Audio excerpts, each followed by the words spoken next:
told you we should have turned left at the first junction, Malcolm. I haven't a clue where we are now. I remember coming here as a small boy. I'm sure Great Aunt Deb lives up this track somewhere. Oh, there it is.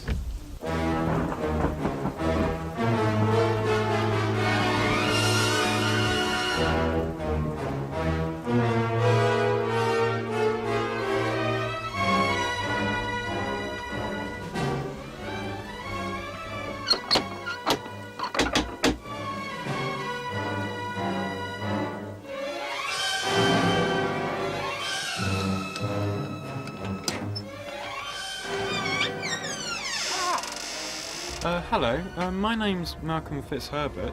My wife and I have been invited to stay for the weekend. You are expected. Please enter.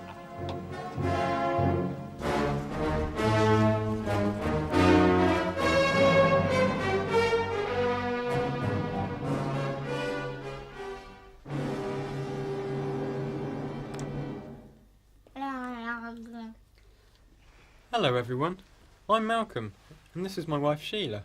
We all know who you are, you stupid boy. Now get yourself over here. We're trying to have a family portrait too.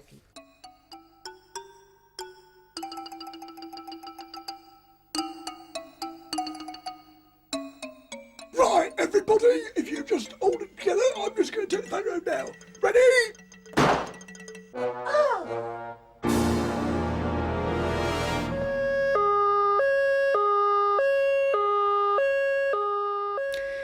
Now, can you tell me exactly what happened at the time in question?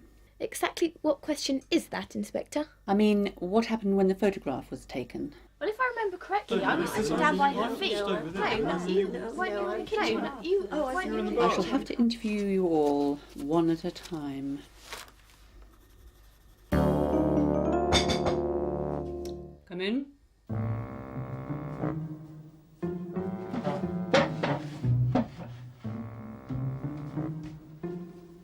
I thought I might as well talk to you first. It's invariably the butler who did it on these occasions.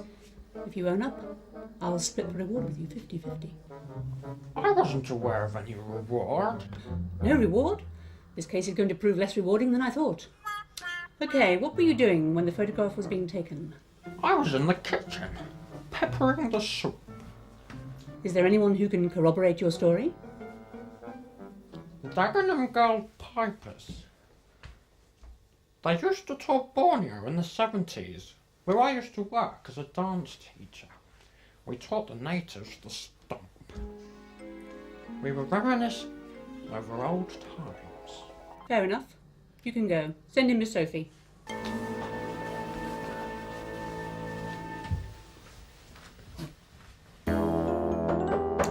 Enter.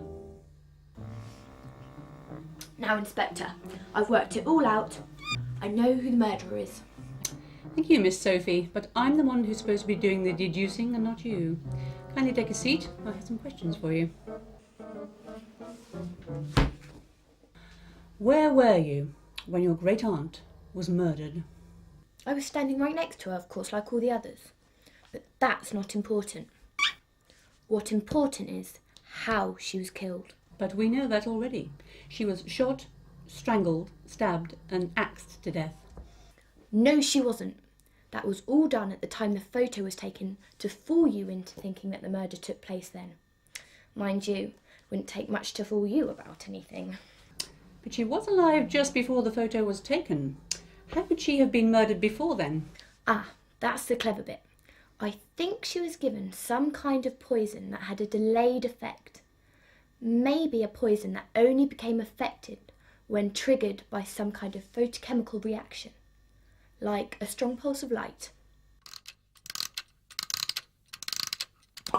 Sophie, are there any books on poison in the library? Actually, there's one on that shelf there. Thank you very much, Miss Sophie. You may go now.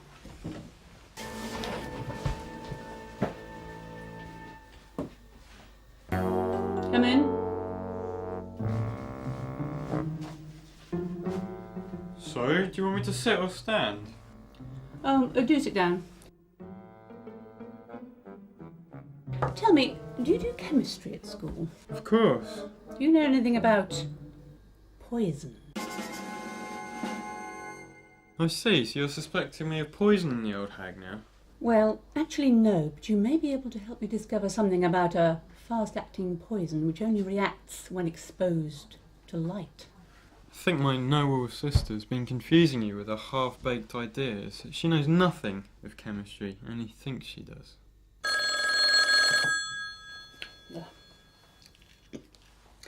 Hello, Inspector Calls here. What? My first name? It's Anne, actually. Yes, very funny. Now, what do you want? I'm a busy woman. Really? It's very interesting. Thank you. So what was all that about? Nothing to do with you. But it seems forensic have identified what it was that killed your great-aunt. It was a poison, and a very fast-acting one. Don't you want to know where I was at the time of the murder? I know where you were. You were standing right next to your aunt. You're right. Just as I was placing the noose round Aunt Deb's neck, I heard a sort of noise. Hold on a minute. Are you admitting to trying to strangle your great-aunt? No, I'm not. How was I supposed to know that everyone else has the same idea? I was just trying to play a trick. I see. You mean that the rest of your family stabbed, strangled, axed and shot your aunt for the fun of it? I bet if you ask your forensic department, they'll tell you that the blood on the knife and the axe was fake. And I doubt that bullet wound was real. Actually, you're right. Now get out and send in young Master Harry. Right you are.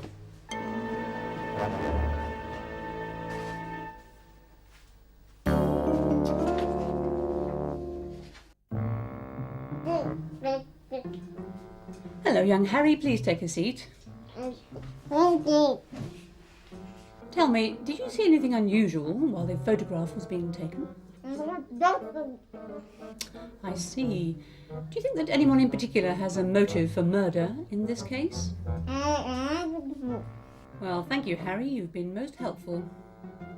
You may go now. Please send in Uncle Rowley.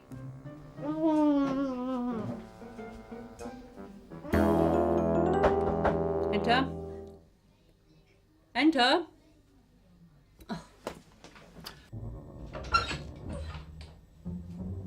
Hello? Ah, hello, sir. Would you like to take a seat? No, thanks. Okay. Perhaps you could tell me what happened when the photo was taken. Why? We're not playing games here. Somebody's been murdered. Really? Who? Your great-aunt, of course. Nobody told me. Good grief, man, you were standing right next to her when it happened. Are you telling me you didn't notice anything at all? Notice what? Thank you for seeing me. Would you like to go now? Car.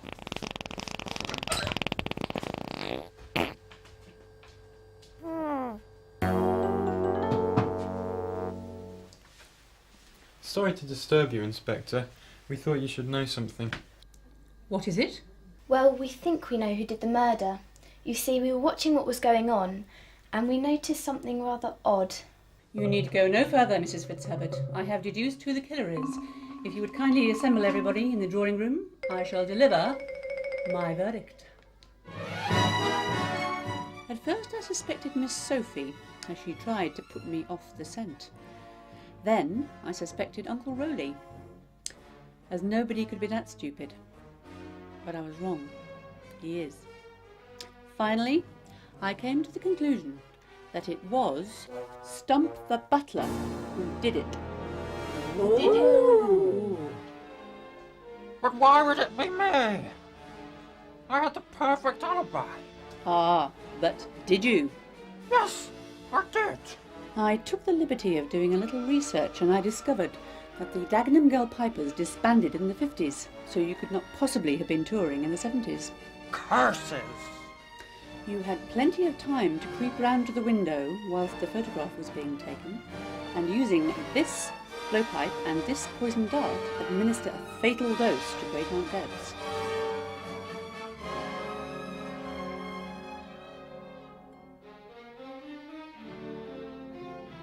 But why would Stump want to kill his employer? When they were young, they were lovers, and many years later, when he showed up at her door, having fallen on hard times and lost his job in Borneo, she employed him as a butler. He persuaded her to leave him all her money, and it was only yesterday that she told him she was leaving everything to Asta the dog. I killed her before she could change her will. If anyone tries to stop me, I'll give them a taste of lead.